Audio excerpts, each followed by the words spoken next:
guys, I'm Danica and this is Couponing and Cooking with the Gabb.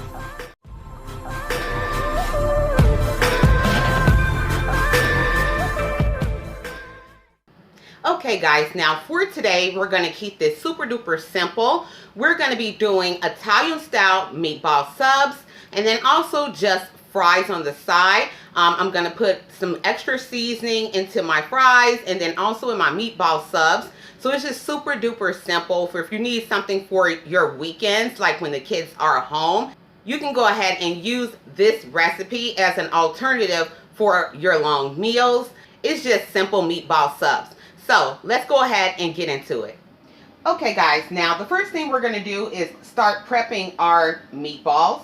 So what I have already is just regular store-bought ground beef. Now this particular package, if you guys are couponers and you guys follow my coupon haul videos, this did come from Albertsons. This was in that video from yesterday for $7.58, and this is a 3-pound package. And I just left it in the fridge because I knew I was going to fix it today. So it's already thawed and everything. So this is what I'm going to use for my meatball subs. So let me go ahead, and I just have like a pretty large size bowl right here. So this is what I'm going to put it in. Now I'm going to start this off kind of sort of like I would do meatloaf.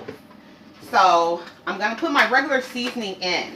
Now in my meatloaf I usually do like flour, breadcrumbs, or you could use saltine crackers in there, and egg. Now what those are called are binding elements. So that keeps them from falling apart. So I'm going to use the same binding method with my meatballs. So instead of it being just a big loaf, it's going to be just balls instead. Okay, let me get some paper towel. Okay, so you can see it's right there in my bowl. I may not use all of this. If I choose not to use the whole thing, I'm going to take the remainder of it and put it in a Ziploc bag, and then it's going to go in the freezer. And I like to make homemade breakfast sausage. So it could be turned into that. So that's just an idea for you guys. Now I'm going to be seasoning this with my regular season, which is seasoned salt, crushed red pepper, or you can omit this if you don't choose to make it make them spicy.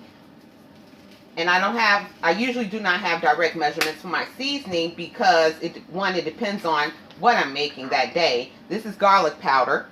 How much of it I'm making that day, but I was raised Southern. We eyeball things. So if you want to call it anything for a 3-pound package of ground beef, for each seasoning I'm putting in here, I would say maybe 2 to 3 tablespoons or 2 tablespoons to taste. So that would be pretty much up to you. If you're not a salt person, do 2 tablespoons. If you like things salty, do 2.5. So I was taught to eyeball things. And what I usually do is I'll season one time when I'm making meatball subs or I'm making ground beef. And then I'll mix it together, and I do it with my natural born mixers, my hands. You can use a spoon if you prefer not to touch raw meat, but like I said, I'm Southern, so I do things with my hands. So that's what I'm used to. Then I'm also adding onion powder. Like I said, 2 to 2.5 tablespoons. But like I said, I'm going to mix this one time, and then I'm going to season it again, and then mix it again. Okay? And then I'm going to add some Italian seasoning as well.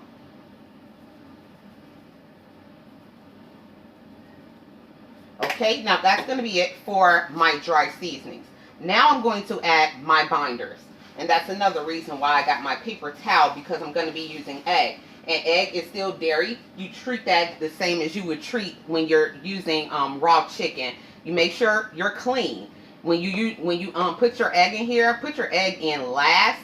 And then wash your hands with anti-bac soap or, something like that, so we can kill all bacteria. The same bacteria that's on raw chicken is on raw eggs. So just FYI, if you guys did not know that bacteria is transferable. Okay, now for the breadcrumbs, because we have 3 pounds of ground beef, and here you can see all the seasoning that's in there so far. I would say, let me put some in and I'll give you a measurement.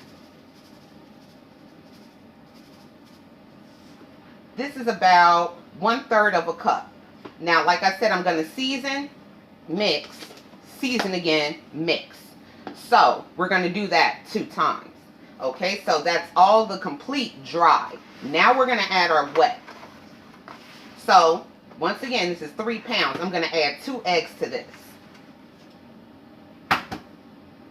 Make sure you guys, when you crack, if you're not familiar with cracking eggs or good at it, make sure that you guys don't get any shells. If you want to do it in a separate container or bowl and then pour it into here, you can do that as another option as well, just to ensure that you don't have any shells in your meat.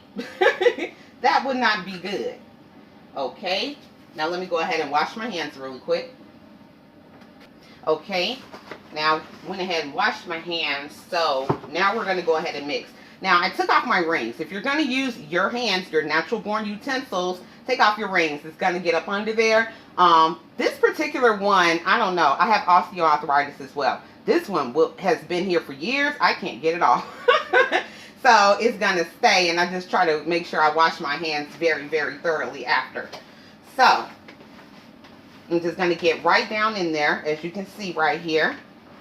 And I'm going to make sure I mix all of this together really, really well. If you don't mix it well, your egg is not going to be distributed, or your breadcrumbs, or your seasoning. None of it is going to be distributed evenly. So I kind of use a scooping thing, if you wanted to call it, where I scoop to one side and press down in the middle. And then rotate my bowl with my left. That's how I do it. Well, that's my personal method. So if you know how to do that, you can do it that way. If not, then just mix it the way you know how to do it and make sure that it's incorporated completely. But for some reason, this way works really, really well. Just a few turns and hard scoops, and don't play with it. Don't do it lightly. Do it like you mean it. If you got some extra stress going on, make this. You can take it out on your meatballs or your meatloaf. Don't pound it to death, but it'll work for that reason as well. Okay, so as you can see, I have that first set mixed well. So now I'm going to wash my hands really well, and then I'm going to re-season it, and then put more breadcrumbs in, remix again. Now, I only put in 2 eggs. This is 3 pounds, so the second time, I'm probably going to add 1 more egg to make sure I have enough binder. What the binder does is make sure that when you're cooking them, however you're going to do it, because you can also do these on a sheet pan, on aluminum foil in the oven. That's okay, but I'm going to do it in a skillet on top of the stove today. But those binders keep your meat from falling apart on you. So you got to make sure you have enough binding material per pound of meat. So for the second time, once again, I'm going to add 1 more egg and another 1/3 cup of breadcrumbs to make sure I have enough in there so my meat does not fall apart. Okay, and then I'll be right back with you guys, and we're going to get this in the skillet. Okay guys, now while I have my skillet preheating, I have it set to medium. Go ahead and preheat your oven as well. I have mine set to 400, and I have an electric stove, so that all depends on what you usually cook on. If you're baking something, 350 to 400. That's also depending on if you have an electric or you have a gas stove. So all I'm doing now is just getting my fries in the oven so that they can start cooking. Now I just have these here. These are store-bought. This is Signature Select. I have an Albertsons store. This was also in my haul video from yesterday. Just classic cut fries. So I'm just going to go ahead and put these on my sheet pan.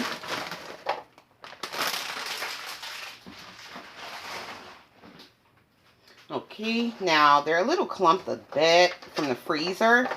So I'm going to just separate them a little bit so that they can cook evenly.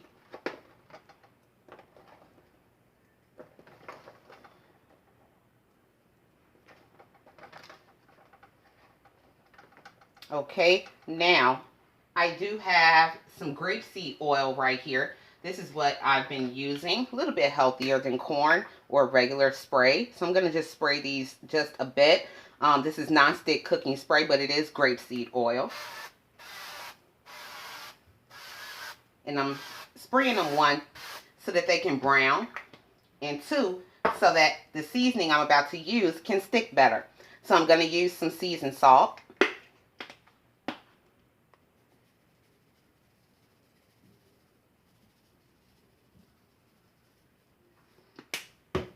Some black pepper.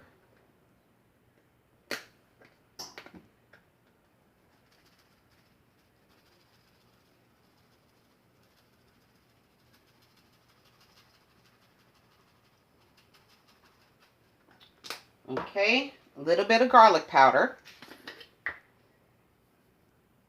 Now don't be, well, you can be as heavy-handed as you, to your personal taste, as you like with your seasonings. I don't have any measurements for these either, but I don't like, me personally, I don't like a lot of garlic. I don't like heavy garlic. Okay, now also I'm going to add a little Italian seasoning.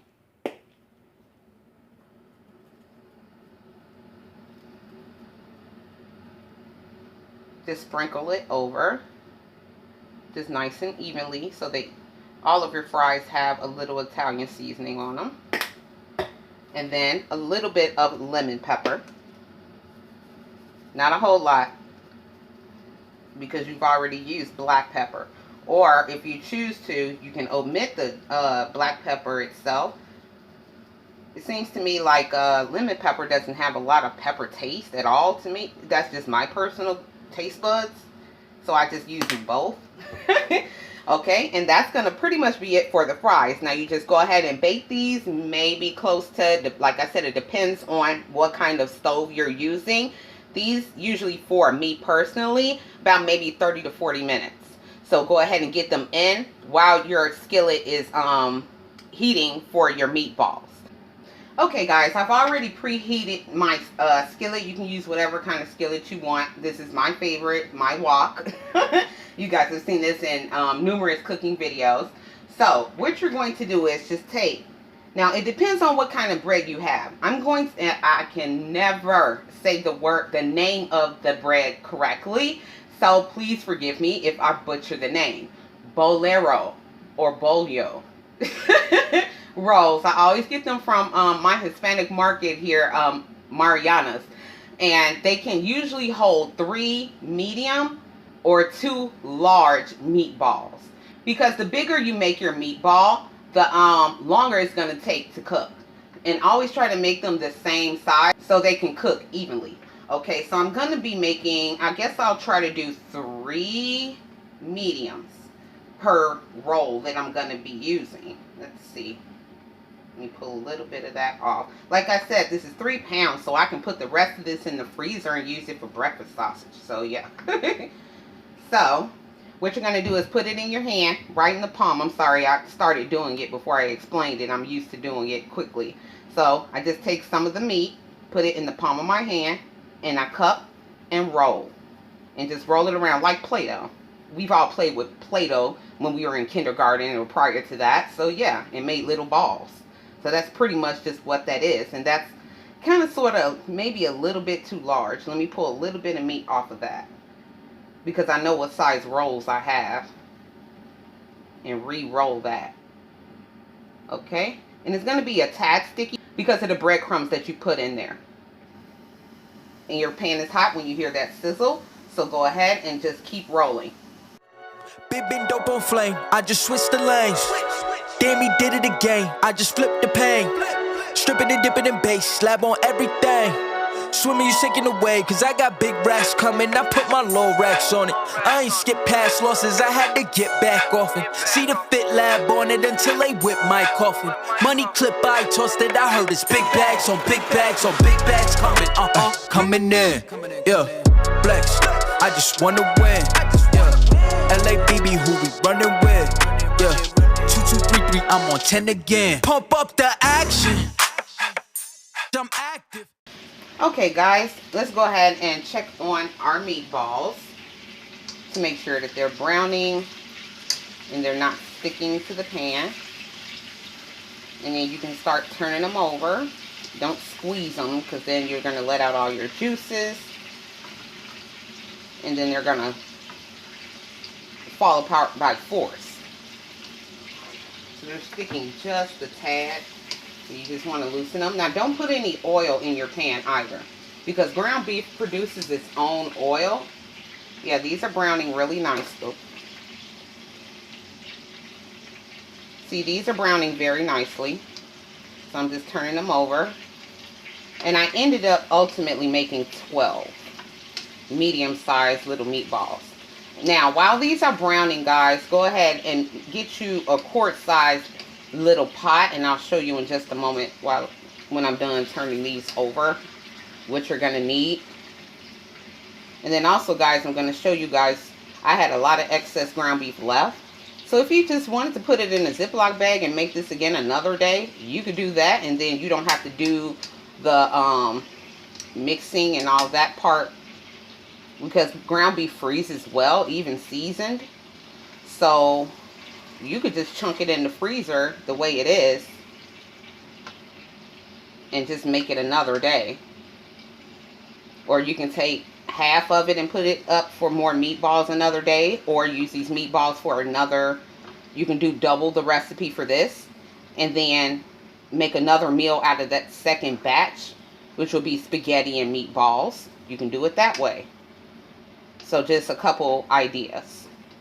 Now, me personally, I'm going to do breakfast sausage. That's just something that I cannot keep in my house. We don't eat pork, so beef sausage is very expensive. So years ago, I started making my own. Okay, now I have those turned over. So I'm going to show you guys really quickly what I do when I make these and I have access like this, or meatloaf and I have access, what I do to make breakfast sausage. Okay, guys, while we're finishing off the meatballs, I'm going to go ahead and see, I have a good amount left. So I'm going to make breakfast sausage out of this. So this is already seasoned. Even though it has breadcrumbs and egg in here, it's not really going to change the consistency in my personal opinion for my taste. But if you guys wanted to put this up to make meatballs another day, or add it to some more ground beef for meatloaf, you could do that. But I'm going to make sausage. So I'm going to take this basis right here, and what I'm going to add is a little ground sage. You can also use poultry seasoning if that's what you have. Ground sage is a little bit better for me. So I'm going to add that, and then I'm going to mix it. And I'm going to add a little more and then mix it again.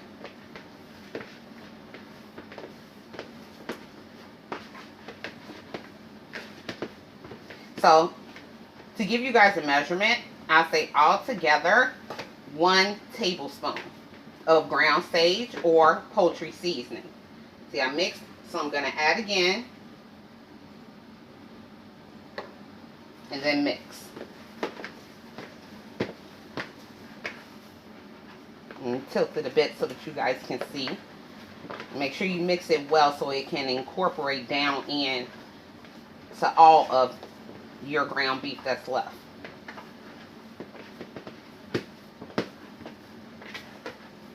Okay, now once that's mixed together, wash your hands, because we're going to make flat patties now instead of balls. Okay, now what you're going to do is get a Ziploc bag. I got a little water on it when I washed my hands, but just a regular gallon size. And you're going to set that to the side, and you're going to use your saran wrap. And if you guys do follow me, Couponing at its Finest Facebook group and also YouTube for couponing, you guys saw that we got all that Glad wrap for 25 cents from Dollar Tree. So that's what this is. Now, I have a contraption. I bought this years and years ago. It's called Wrap-tastic. And I got this from Dollar Tree, actually. And it works really, really well. So, I'm going to roll out a sheet of this saran wrap and cut it off. Now, for my little machine thingy, that's all I need to do. Okay, now I'm going to make flat patties. I'm going to make 4. So you can get enough ground beef as thick as you like it. I try to keep it medium. And you do it like you would make little mini sliders or burgers.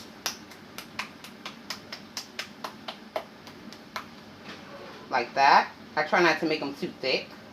They're going to shrink anyway. And then you're going to lay it. Now give yourself about a ½ inch to maybe a whole,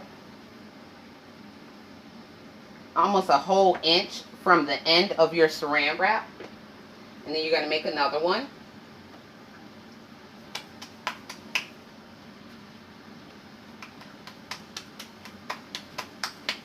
The same way, pat it flat. Lay it a ½ inch from the first one, which will still be 1 full inch from the other side of your saran wrap. Now make another one, and we're going to lay them here, right below the first two that you just made. So we're going to take that one, lay it right here. Now give that a ½ inch from the top one. Now we're leaving this space because we're going to semi-vacuum seal it, I guess if you wanted to call it that. Without a vacuum sealer, of course. I don't have one. If you wanted to do that, you probably could. Okay, so I'm going to take that one, lay it a ½ inch from the top one. Okay, now clean your hands. So now you're going to take the bottom of your saran wrap, bring it to the top of your saran wrap, and cover it that way. And then you're going to press down on that top. Press on both sides to seal it in. Then press in between, straight down the middle here of your patties, and then press down the middle part of the two right here. Then we're going to take the bottom, fold it over the top. Now you can do it this way if you wanted to, but I don't really like to. This is good enough for me. And I just take them like that, set them to the side, and then keep going, do it again. Okay, so I was able to go ahead and make 8 patties. So these are going to be breakfast sausage. And actually, I'm going to put these in the freezer. And it freezes just like any other ground beef. So you're going to open up your gallon bag.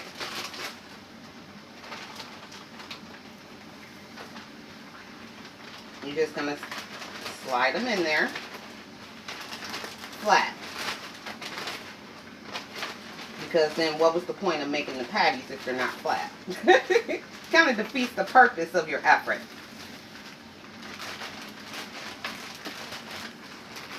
And then slide in the last 4 patties. And that took like maybe 3 minutes to do.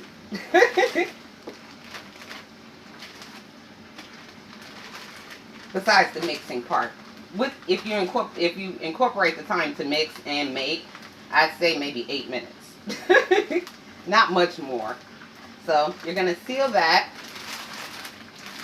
and just drop it in the freezer just like that. Okay, now let's go ahead and check on our meatballs really quickly. Okay, they're browning really, really nicely. So you don't want to bother them a lot, but you do want to make sure you get them brown on all 4 sides. You don't want raw meat in the middle. So don't undercook these. Be sure that you're not undercooking them. If you wanted to, if you're not sure, you're new to cooking, and this is something that you wanted to try, I would suggest taking a toothpick and sticking it. Let me get this one as an example. It's not done. You can clearly see right here it's not done. Take a toothpick and stick it right in there. Open it up a little bit. If it's pink, it's not done. Put it back in that skillet. Never eat undercooked meat. That's how people get sick. And you see all those folks on the news or on those shows. Mystery Diagnosis. That was one of the ones I used to watch all the time. I think they stopped that show, I think. Eating undercooked meat is one of the ways to end up on the show, if it's still running, Mystery Diagnosis. Or on the news. Okay, guys, let's go ahead and let these continue to cook, and let's get started on our sauce. Okay, guys, now we're going to go ahead and get started on our sauce. And once again, if you guys follow me for couponing, you guys saw me get these, that was maybe earlier this year. I stockpiled my canned goods. So I just use regular tomato sauce. And I don't use the Prego Ragu, not for this, because I make my own sauce. I use my own seasoning for it. So I'm going to use 3, since these are small, I'm going to use 3 small cans. So that'll equal to maybe 1.5 regular size can.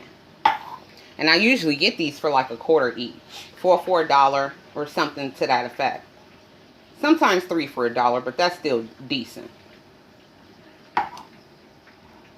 So we're just going to dump those right into just a regular, I think this is maybe a 4-quart saucepan, 3 to 4 quart. Okay, and we're going to get rid of those. Those are trash now. And then we're going to season. We're going to turn on the eye.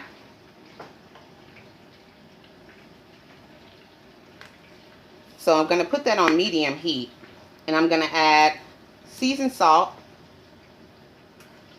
And for a measurement, I'll say half a tablespoon of each one. Black pepper.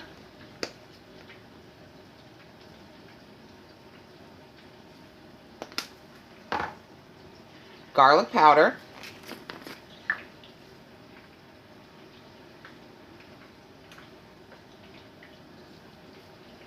Onion powder.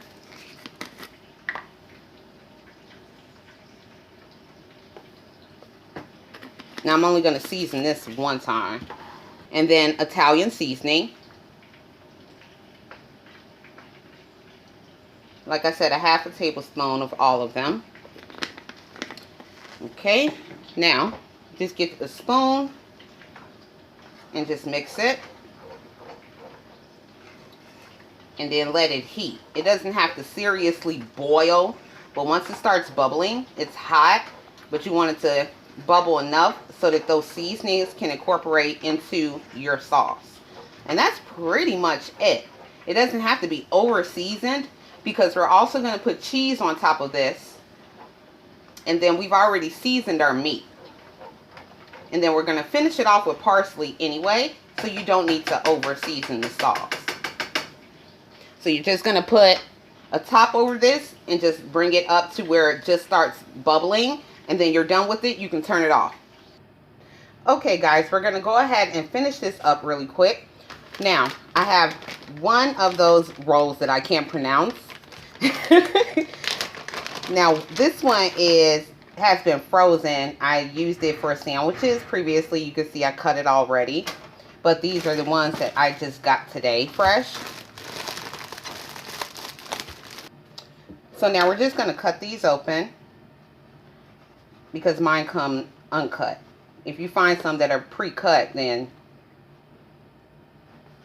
you don't have to do this part. Sorry about that. I had to get another knife. I didn't like how that one was working. This one's serrated. So you want it to look like that. Now I'm going to be making 6. Since there's only 3 of us now, everyone gets 2.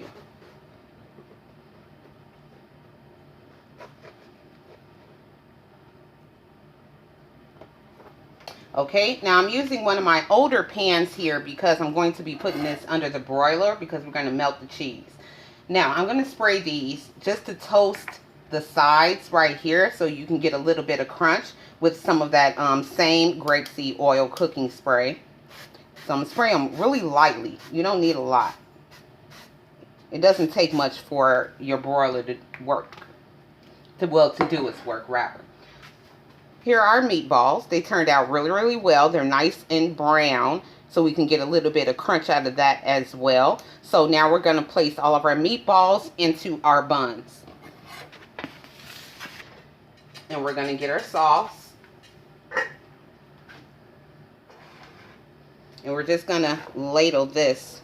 See, it turned out really, really well. And you see, by putting the top over it, you can see the smoke still coming off. I hope you can see it on camera, the sauce. So we're just going to put this directly over the sandwiches.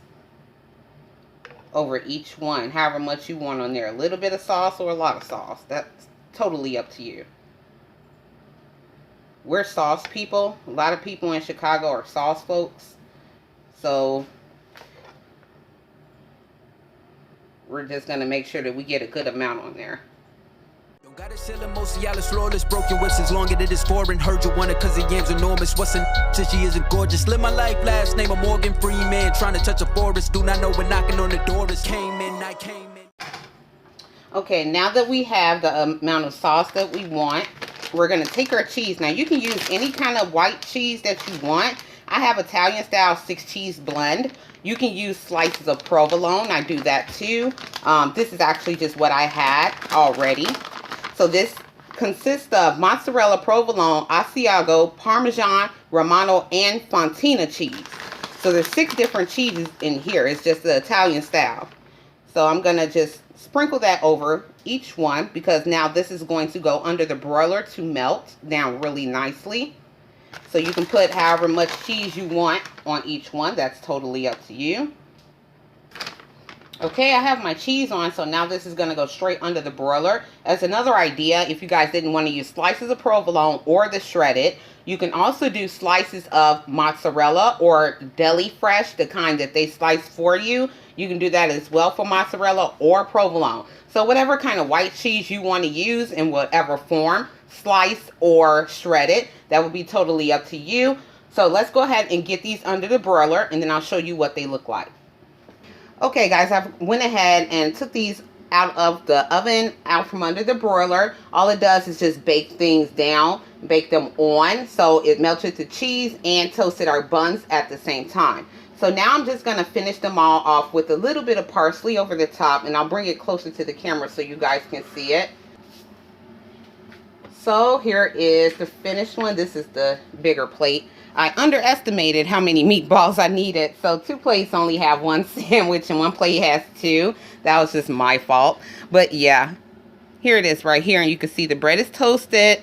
And then you can see the sauce there. The cheese and everything is melted really nicely. And parsley to finish it off. And then here are our fries, our seasoned fries with the lemon pepper and the Italian seasoning right here. So everything turned out really, really well. Okay, guys, that's going to go ahead and wrap it up for me. So thank you guys so much for watching. Don't forget to like and subscribe, and happy cooking and couponing with love. Bye.